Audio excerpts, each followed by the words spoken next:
Ya, itu cuplikannya, beberapa cuplikan video dari retreat anak-anak teens. Tadi ada VBF dan anak-anak teens juga mendapatkan retreat. Mungkin Bapak Ibu bertanya-tanya, loh kok kenapa kok nggak ada pengumumannya ya, kok nggak pernah ada di pengumuman di gereja. Ya, kami ini adalah tahun pertama kami dan kami ingin memberikan yang terbaik untuk anak-anak teens.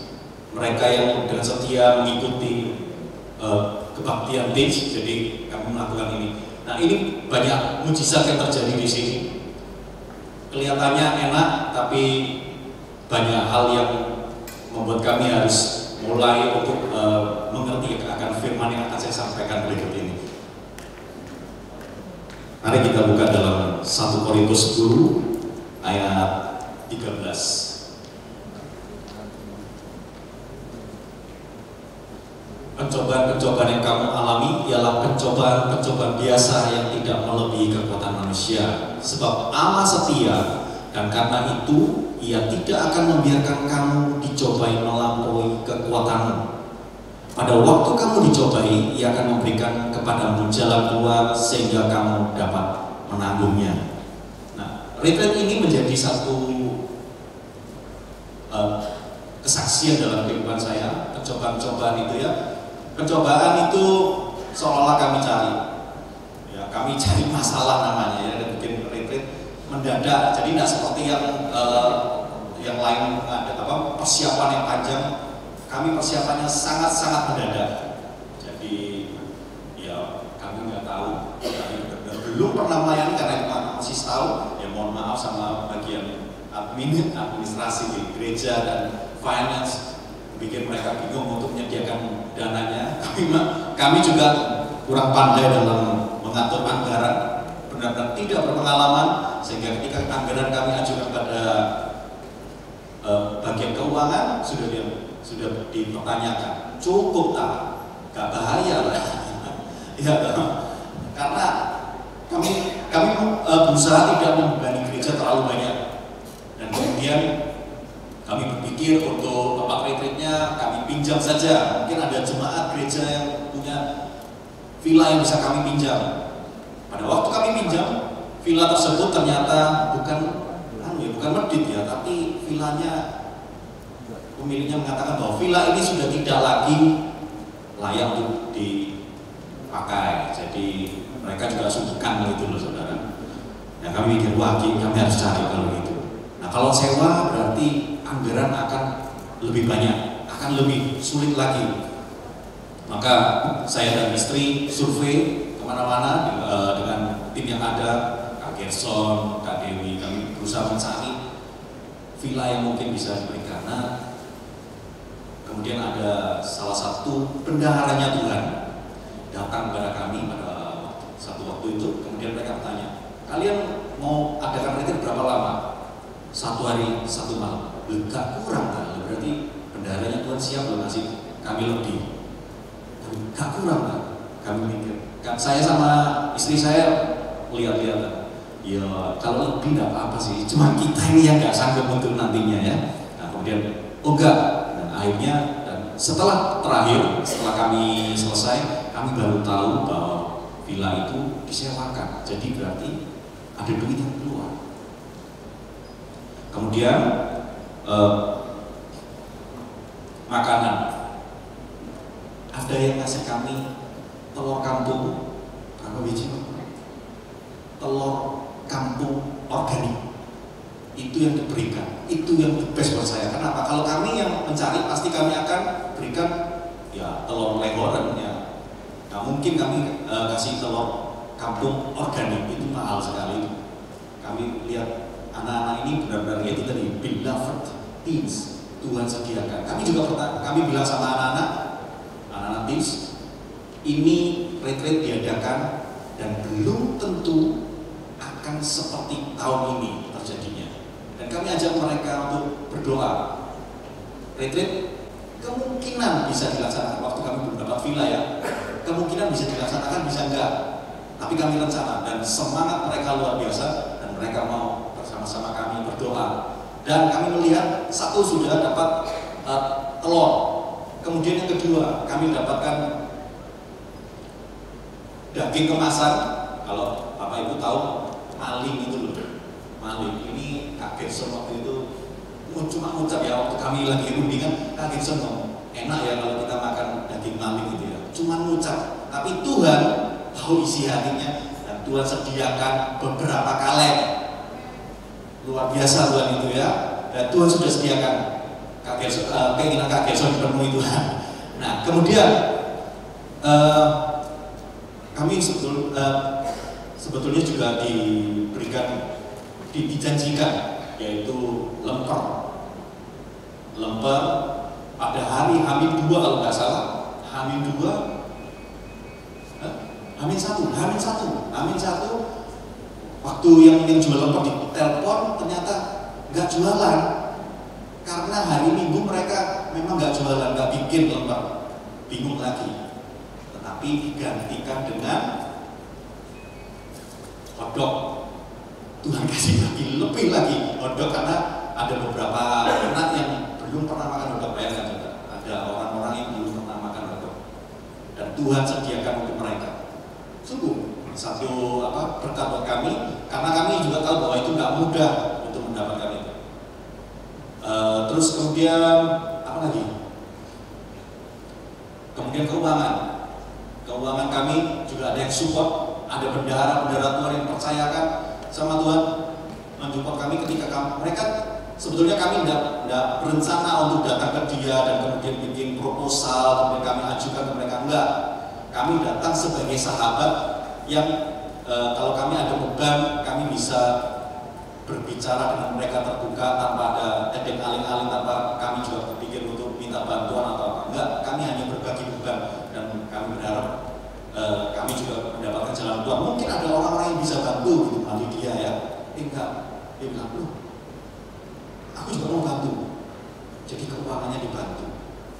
Itu diselesaikan. Itu buat kami juga, wah, luar biasa gitu. Terus kaos. Istri saya ini juga gini, anggaran mepet, tapi istri saya punya hati yang pengen ngasih gitu. Dihitung sedemikian rupa ya, anggaran diotak-atik, kita mungkin masih bisa kasih kaos. Duitnya sama kurang mahal ini, ya toh. Tapi ya itu hati istri saya, hati yang suka memberi. Jadi kemudian dia hitung luar biasa. Terus kami kontak salah satu teman yang punya percetakan, kemudian tanya, bisa nggak kami bikin kaos? Oh bisa. Terus saya tanya, boleh nggak kalau ngecer? Kan biasanya kan minimal kita satu lusin, nggak tahu satu lusin rasanya biasanya nggak boleh. Satu kodi atau mungkin 100 biji, ini boleh biji ya. Terus kemudian teman kami itu tanya, ini buat siapa? Oh gereja kami adakan retreat. Oh gitu. Pada akhirnya nggak boleh bayar. Nah ini juga bendaharanya Tuhan yang luar biasa. Mereka ini juga nggak mau diekspos, nggak mau diberitakan. Padahal kami pengen dia paling nggak ngucapin terima kasih. Kami nggak. Sama Pastor Fani juga, terima kasih. Pastor Joshua repot-repot mereka menyediakan transportasinya, mobil Pastor Fani kami pakai. Jadi Pastor Fani hari itu ya ada sih gantinya, tapi gitu. Repotnya luar biasa demi kami supaya terlaksana dan supaya apa? Tidak keluar duit sewa mobil lagi. Ya, jadi banyak pengorbanan juga dari gembala Bapak Ibu ya sama kita. Ya. Pastor Joshua itu juga pengorbanannya luar biasa. Sudah melayani mulai dari awal minggu sampai saat kami pusingnya luar biasa. Kemudian pulang juga harus segera antar istri untuk kerja kalau misalnya kerja loh saudara. Jadi kami pulang langsung sampai gereja, antar anak-anak di gereja, mereka langsung pulang. Untuk apa? Istri harus kerja. Pengorbanan yang luar biasa. Kami sungguh-sungguh diberkati. Pengorbanan itu mereka tidak pernah ngomong ke Bapak Ibu, tapi kami yang alami bersama-sama mereka. Ya saya terharu sih. Jadi semuanya itu kemudian istri saya hitung anggaran-anggarannya. Anggaran yang kami ajukan ke gereja itu ternyata kalau dihitung membekal luar biasa 3 kali lipat. Kami sampai, wow, ini loh Tuhan, ini Tuhan. Kalau kita bergantung sama Tuhan, kalau kita berharap sama Tuhan, maka kita akan lihat mujizat. Tapi yang satu hal yang harus kita lakukan, jalan. Jangan berharap sama manusia, karena apa? Manusia tidak bisa, mungkin janji, ya tak bantu, tapi mungkin bisa meleset. Jangan salahkan mereka. Kita yang salah kalau kita nantinya kecewa. Manusia bisa mengecewakan, tetapi Tuhan punya rencana yang luar biasa, yang selalu berbeda-beda di setiap kita. Amin. Nah, satu hal, ini adalah kami buat saya ini adalah kronos, ya, yang minggu pertama Pastor sudah terangkan. Kronos itu adalah waktu. Ketika kita terima Tuhan, maka kita berada dalam kronosnya Tuhan, waktunya Tuhan untuk kita jalan. Ya, yang kita jalani hari ini, mungkin bangun tidur, doa, kemudian bekerja, menghadapi masalah, mungkin ada perbedaan pendapat dengan anak, istri, ya toh, itu adalah kronos. Dan kemudian kairos itu adalah di mana ada momen-momen di mana kita bisa lihat kemuliaan Tuhan. Tapi momen itu bisa lewat. Nah, dalam retreat ini kami melakukan kronos kami di dalam kronos itu kami melakukan. Kami nggak tahu, kami bukan hamba-hamba Tuhan yang mendengarkan suara Tuhan begitu luar biasa. Enggak. Kami berjalan karena kami ingin memberi. Ingat, Tuhan kita adalah kasih. Tuhan itu selalu memberi, bukan minta, bukan mengemis. Saya ajarkan anak-anak teens untuk kita ini menjadi orang yang punya mental anak raja, bukan pengemis yang selalu aku kan perlu, aku ini perlu dibantu, udah kayak gitu. Kita anak raja yang selalu disediakan. Kita sangat-sangat minim dalam hal apapun. Ya, kita minim, tetapi Tuhan tidak pernah membiarkan anak-anaknya terpenggal. Buktinya, anak-anak bisa menikmati apa yang sebelum pernah mereka terima. Anak-anak Tisha yang tadi dalam mereka terima. Saya bersuka cita melihat mereka bisa bersama-sama. Kami tujuannya adalah mempersatukan mereka sebetulnya, dan ini kami boleh lihat itu terjadi. Puji Tuhan, mereka boleh menjadi satu, dan saya lihat kairos-kairos Tuhan. Bagi mereka, bagi anak-anak teens yang bersama-sama dengan kami berdoa, mereka melihat mujizat itu dan mereka merasakannya juga. Baik, coba next gambar maraton.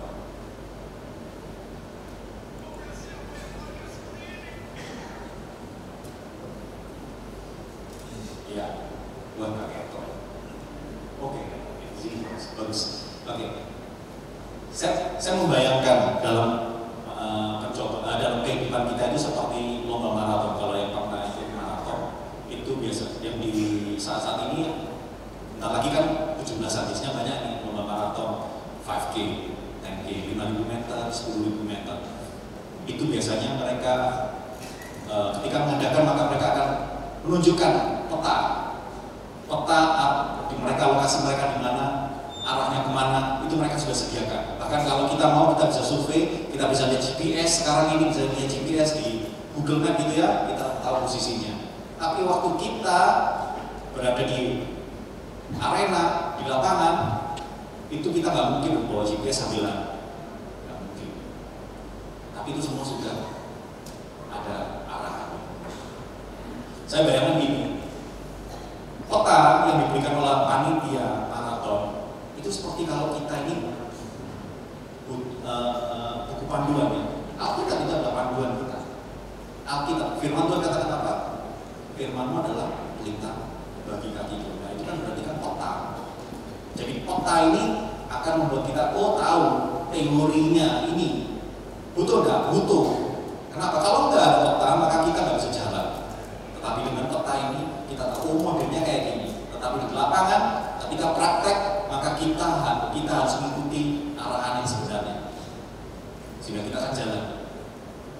Waktu kita lari itu sama dengan waktu start itu, kayak kita ini baru terima Tuhan Yesus.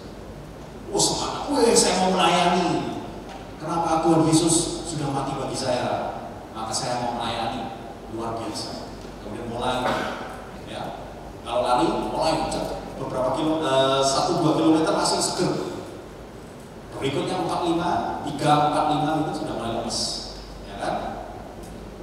Nah, di saat itu ada pos-posnya. Kalau di maraton itu ada pos-pos tertentu yang menyediakan air. Itu ada panitia-panitia di situ, orang-orang panitia di situ yang menyiapkan, entah mungkin air pasti sih, mungkin coklat, snack tertentu supaya paling tidak bisa seger gitu ya. Nah, ketika yang jaga di pos itu melihat ada yang lewat, mereka segeralah memberitahu, air, mau air. Sekarang tinggal pelarinya, mau ambil apa enggak air? Ada yang merasa kuat, udah perlu minum, lari terus, enggak perlu. Mereka jalan, masih ada pos berikutnya, karena sudah mengetahui. Kemudian kalau perlu mereka bisa ambil. Atau ada yang saking nggak fokusnya, mereka nggak tahu ada air ini. Ini sama dengan kehidupan kita. Tuhan itu menunggu kita. Bukan cuma kita yang menunggu, bukan kita cuma yang menanti Tuhan, menunggu jawaban Tuhan, tetapi Tuhan yang menunggu. Tuhan tunggu sampai kita di waktu yang Tuhan sudah tetapkan. Itu sama kayak anak kecil gitu loh. Anak kecil yang baru jalan, orang tua nggak mungkin ketika anaknya dari ujung sana mau ke sini, kita nggak mungkin terlalu jauh. Karena apa? Kita tahu bahwa anak-anak itu atau anak-anak balita yang baru belajar berjalan itu nggak bisa jalan jauh, kemungkinan jatuh. Maka kita ukur jaraknya sehingga mereka bisa berjalan sampai jalan tertentu. Tuhan tahu batas kemampuan kita. Dan cobaan-cobaan yang kita alami tidak akan melebihi kekuatan kita. Maka ketika seperti panitia yang ada di pos itu, maka Tuhan sudah acungkan pertolongannya. Ada enggak? Tuhan ada. Kairosnya ada enggak? Kairos waktu Tuhan itu sudah siap buat kita. Mungkin Bapak Ibu ngomong, aku kok enggak ya? Aku ini sudah kuat rasanya. Itu akar. Ya, menurut kalian mungkin mau enggak kuat. Kalau sampai kalian bilang enggak kuat, atau saya sendiri juga bilang gitu. Oh, enggak kuat. Kalau belum ada pertolongan, berarti kuat. Berarti kuat. Yang ukur Tuhan bukan kita. Karena Tuhan tahu level kita seberapa. Maka Tuhan siapkan itu sampai titik tertentu. Sekarang kita, apakah kita merasa kuat? Gak perlu Tuhan. Besok gak perlu Tuhan. Aku bisa. Ya gak apa-apa, lewat aja. Jadi kairos yang ini gak ada. Saya beritahu kalau maraton mungkin, kalau di maraton ya, di pos tertentu, itu mungkin air sama coklat, mungkin kamu tidak butuh. Tapi kalau sama Tuhan, posnya itu beda. Ketokannya air, kelihatannya hanya air, tapi seringkali itu berbeda. Seperti kami waktu di retreat yang tadi saya ceritakan, itu kami cuma sekedar cerita, tujuannya sama teman ya, tujuannya adalah share beban. Paling tidak kami ini dari pikiran itu sudah keluar gitu. Kan kalau keluar otomatis kan ada, kita punya space, punya tempat untuk pikiran kita untuk diisi yang baru. Mungkin ada ide-ide baru yang muncul. Tapi tiba-tiba Tuhan itu kasih melimpah lebih daripada yang kami pikirkan. Semuanya ada tanpa bayar sesentuh. Bahkan ketika kami selesai, oh iya itu tadi ya, selesai. Uang anggaran yang kami ajukan pada gereja, kami kembalikan penuh. Hanya kami ambil untuk biaya survei, bensin survei di bawah kurang dari 500 ribu. Itu Tuhan sediakan. Jadi apa yang kami lakukan, kami boleh melihat mukjizat Allah, tapi asal kita mau bertindak. Tapi jangan lupa,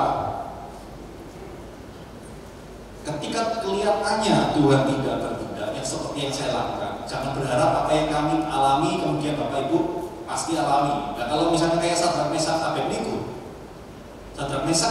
kalau Bapak Ibu tahu, kalau masih kalau pernah, pasti pernah dengar cerita. Sadrak Mesak Abednego itu karena dianggap melanggar perintah raja, kemudian dimasukkan dalam api. Diancam, kalau tidak mau menyembah patung yang dibuat oleh raja, mereka masukkan api. Oh, tidak apa-apa, Tuhan kami pasti bantu. Kalaupun nggak bantu, kami tidak akan menyangkal ini. Tapi itu terjadi, masukkan dalam api. Di situ pertolongan Tuhan nyata. Orang bisa bilang, oh ada bukan 3 orang, ada 4 di dalam api. No, itu berani. Ya, tapi kalau kayak Stefanus di dalam Kisah Para Rasul, kalau kayak Stefanus dia dirajam batu dan akhirnya mati, ya tidak apa-apa kan? Berani nggak gitu? Hidup untuk Kristus dan mati adalah keuntungan. Adakah dalam hati kita? Kalau belum, maka kita harus belajar lebih lagi.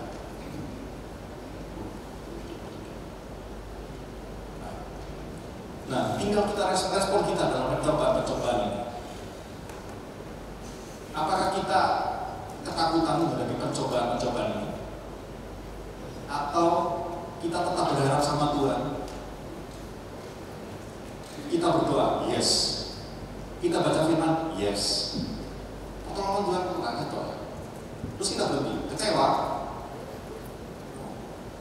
Nggak bisa. Ikut Tuhan bukan seperti itu. Tuhan mendewasakan kita. Tuhan menantikan kita mencapai apa yang Tuhan tetapkan buat kita. Ingat, kita ini adalah anak-anak raja, bukan anak-anak gampang. Anak-anak yang dibiarkan. Kalau Anda dibiarkan, Anda serampangan, maka Anda dan saya akan menjadi pengemis.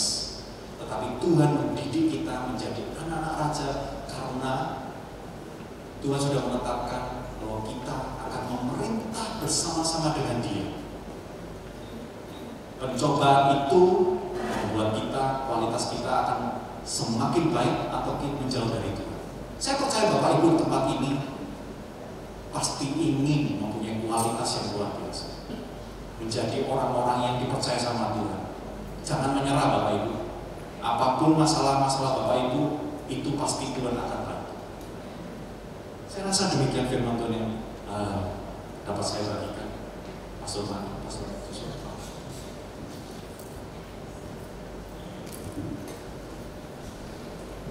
Boleh kita berikan kemuliaan bagi Tuhan.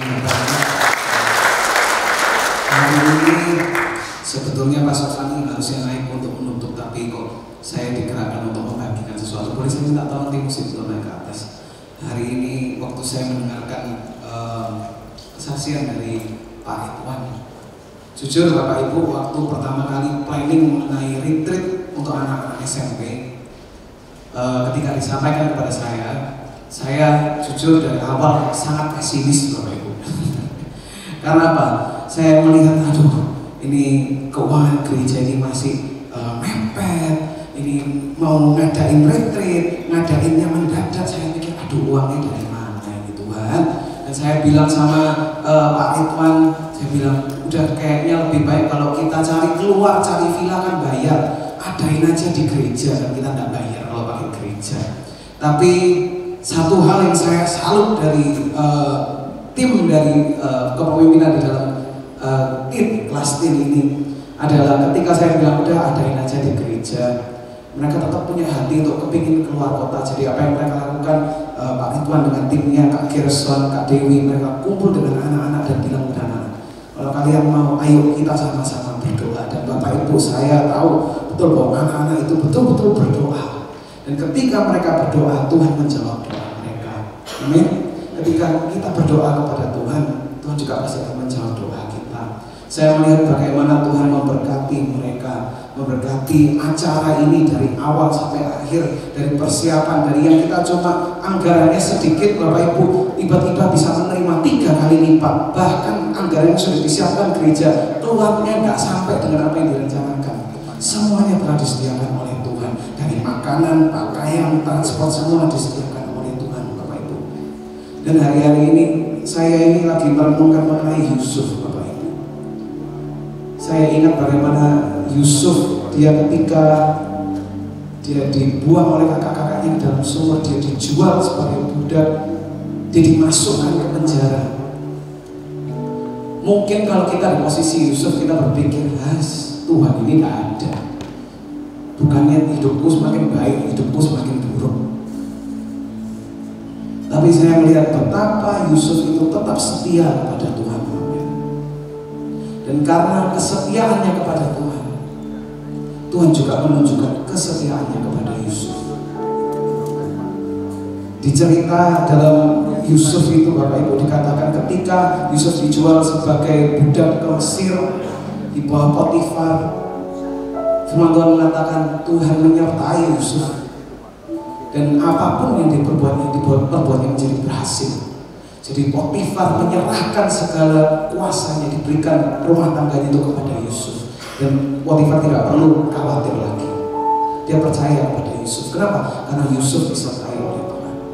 Ketika dia masuk ke dalam penjara, Bapak Ibu, penjaga-penjaganya itu sangat percaya kepada Yusuf. Kenapa? Karena dikatakan Yusuf disertai oleh Tuhan.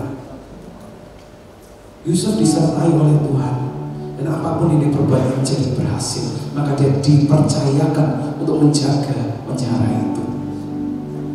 Hari ini kalau kita berbicara tentang kronos dan kairos, Bapak Ibu, kalau kita masuk di dalam kronos atau waktunya Tuhan, itu bukan berarti kita terima Tuhan, ya sudah Tuhan lakukanlah, bukan.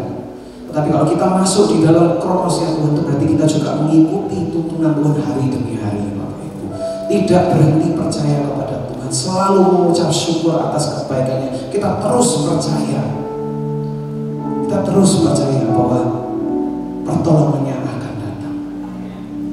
Kita terus percaya bahwa Dia adalah Tuhan yang sudah memberkati. Amin, Bapak Ibu. Dia adalah Tuhan yang tidak pernah meninggalkan. Mungkin kita hari demi hari punya banyak masalah, tapi Tuhan akan menunjukkan bahwa tangannya tidak pernah lepas dari kehidupan kita. Amin, Bapak Ibu.